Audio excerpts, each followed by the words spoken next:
Hey there, Matt. David Trungale here. Thanks for sending your swing over again.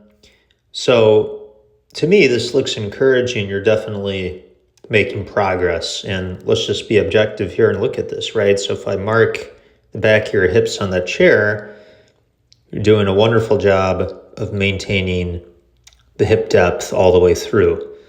Really like the action here, how your trail foot is rolling inwards, your hips are staying a lot deeper. So, wonderful job.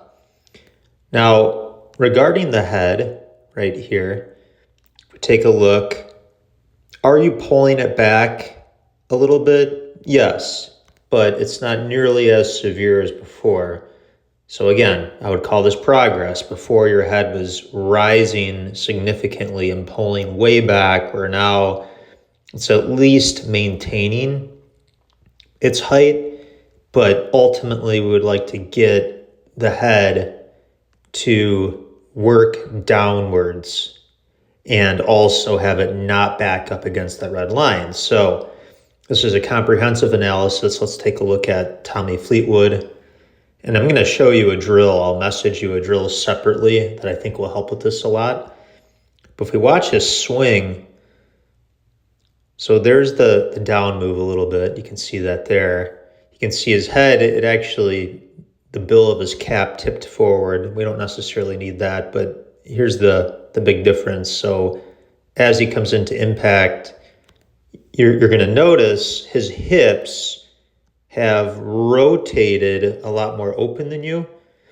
And again, there's that second set of head lowering. So his head went down on the way back, and it also dropped on the way through, which again, I will show you a drill to work on this.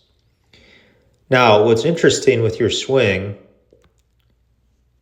and I think this could lead to some potential hooks. Let me get rid of some of these lines here. At the top, this club face to me looks really close. So if I measure this, I'm going to call that somewhere around 6 degrees. Your left arm is, let's say, 30 degrees. So that means the club face is 24 degrees closed relative to your left arm. So I would recommend weakening your left-hand grip. You're welcome to send me a swing from the face-on view, but with the club face being that shut, and remember, you have a pretty short swing. I think the face-on view will help me evaluate how much you're turning, because from this position, again, you're still just a little steep, and then you're going to come down and shallow this thing out, drop it just a little underneath the plane, but with that closed club face, your miss might be something like that. Kind of a hook to the left, maybe some blocks to the right. So the left-hand grip, that's a pretty easy fix. You don't have to think too much about that. That's just kind of something that you do at setup. And again, we can see that from the face-on view.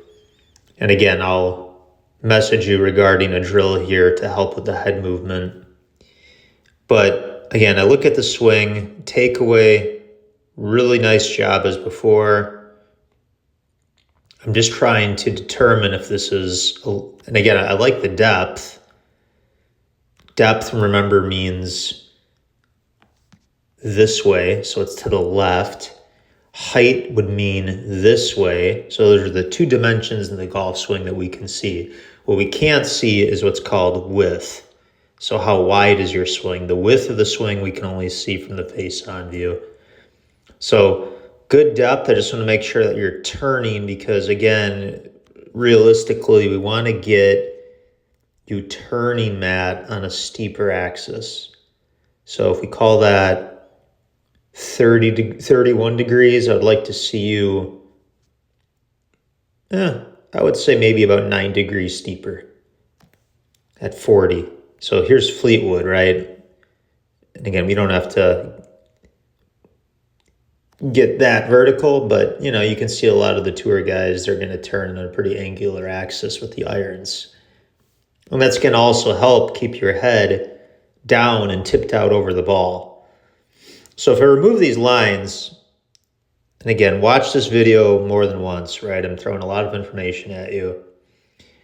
But when we do the chair drill, we still don't want a ton of knee flex. So you might consider moving the chair from here, back it up a little bit, and then back your feet up so that you're, again, not flexing your knees as much. And then when you turn back, we can push into that thing while, again, creating a little more tilt. Okay, I'm going to pause here one more time and just look at the difference. So his left arm ultimately is matching his shoulder plane. You see that? Where with you, your left arm is well underneath the plane, which is better than the alternative. Again, better players, this is an issue I've seen come up. And again, as we work on your hip rotation, getting your hips to rotate quicker, and part of that, again, your hands are so low, it's hard to do, but you can rotate your hips, ideally when your left arm is parallel, so right over here, that's P5, this left knee would be pulling back a lot sooner. So again, let's go back to Fleetwood. Watch his left knee right here. When his left arm is parallel, see how that left knee is completely gone, and his hips will continue to rotate. And the reason I'm explaining all this is ultimately getting the hands to work a little bit more out and in front. Because once again, your hands are trapped a little bit behind you. So weaker grip, continue up the awesome work with the chair drill. You can get your lower body rotating more. And then again, I'm going to show you a drill to help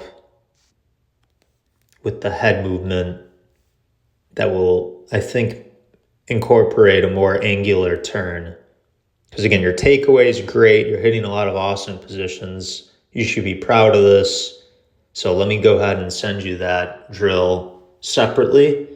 And then if you can send me a clip of you swinging from the face-on view, that would be beneficial as well. So keep up the great work, and let's continue to keep getting better. Thank you so much.